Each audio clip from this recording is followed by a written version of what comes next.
আসসালামু আলাইকুম সবাইকে, কেমন আছেন সবাই? আলহামদুলিল্লাহ আমি তো অনেক ভালো আছি। তার কারণ চলে আসলাম মালদ্বীপে, তা আবার মালয়েশিয়ার ভিতরেই। তো এটা হচ্ছে তেরেঙ্গানুর একটা দ্বীপ, আর এই দ্বীপের নাম পেরহান্তিয়ান। পেরহান্তিয়ান আইল্যান্ড এটা। তো এই আইল্যান্ডটা একবারেই মালদ্বীপের মতো, আর এটার নামকরণ করা হয়েছে মিনি মালদ্বীপ বলে। তো দেখতেই পাচ্ছেন মালদ্বীপের মতোই কিন্তু পানির যে রঙটা সেটা। আর এই পানির ভিতরে ছোট ছোট ছোট ছোট মাছ আছে, শার্ক আছে, যেগুলো আপনি এখান থেকে একবারে ক্লিয়ারলি দেখতে পারবেন।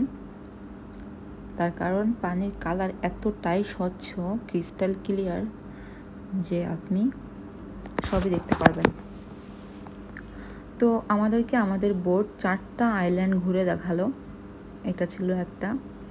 এটা বাচ্চাদের জন্য অনেক সুবিধা ছিল, কারণ ওরা কোম্পানি হওয়াতে এখানে সুইমিং করতে পারছিল। দেখতেই পাচ্ছেন কি পরিমাণ মানুষজন এখানে।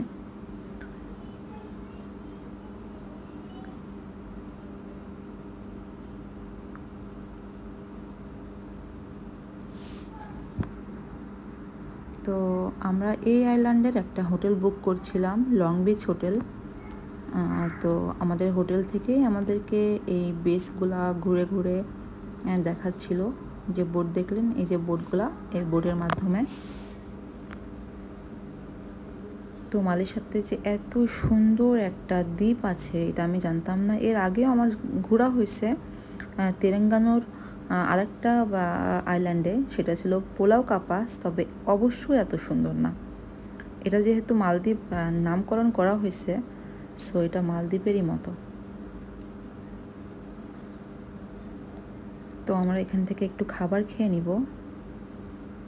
মালয়েশিয়ান যে সকল ট্রেডিশনাল খাবারগুলো এখানে বিক্রি হচ্ছিল, ফিশ বল, তারপরে কুরুপো লেকো, আরও ছিল কোপিয়া। তো এই খাবারগুলো এখানে ছিল। আমরা এখান থেকে খেয়ে তারপরে আবারও এখানে, এটা ছিল আরেকটা আইল্যান্ড। এই আইল্যান্ডে আমিও নামছিলাম অবশ্য।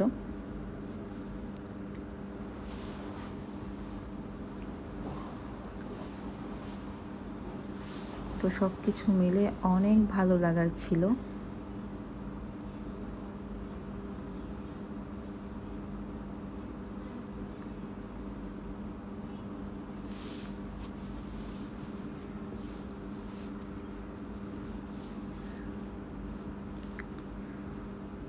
তো এখানে আমিও নামছিলাম, এবং দেখতে পাচ্ছেন আমার বাচ্চারাও কিন্তু এখানে আছে, ওরা সুইমিং করছে। ওরা সবগুলাতেই আর কি নামছিল, কারণ ওদের অনেক ভালো লাগে সুইমিং করতে। আর লাইফ জ্যাকেট যেহেতু ছিল, তো সেক্ষেত্রে ডুবে যাওয়ার কোনো সম্ভাবনা ছিল না। আর এগুলো দেখে দেখতে পাচ্ছেন যে একবারে কিন্তু যে মালদ্বীপের যে দৃশ্যগুলো দেখা যায় এখানে কিন্তু সবগুলোই আপনারা দেখতে পাবেন। অত্যন্ত সুন্দর একটা জায়গা, আর এখানে বেশিরভাগ ইউরোপের মানুষজন। তো আমার কাছে এগুলো অনেক ভালো লাগছিল। আমাদের হোটেল এখানেই ছিল, লং বিচ হোটেল।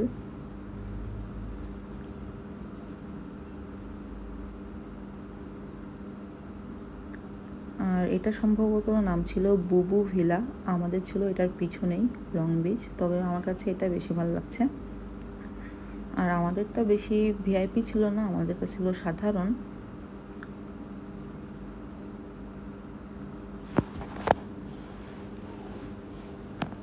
তবে এটা যেহেতু একবারে সমুদ্রের সাথে, সো এটা একটু এক্সপেন্সিভ। আর এটা ছিল আমাদের যে রিসোর্টটা, এটা লং বিচ। তো ভালোই ছিল সব কিছু মিলে, আলহামদুলিল্লাহ। আপনারা কে কে এখানে গেছেন জানাবেন, এবং কার কার কাছে ভালো লেগেছে, অথবা কে কে প্ল্যান করছেন যাওয়ার জন্য জানাবেন। আর সবাই ভালো থাকবেন।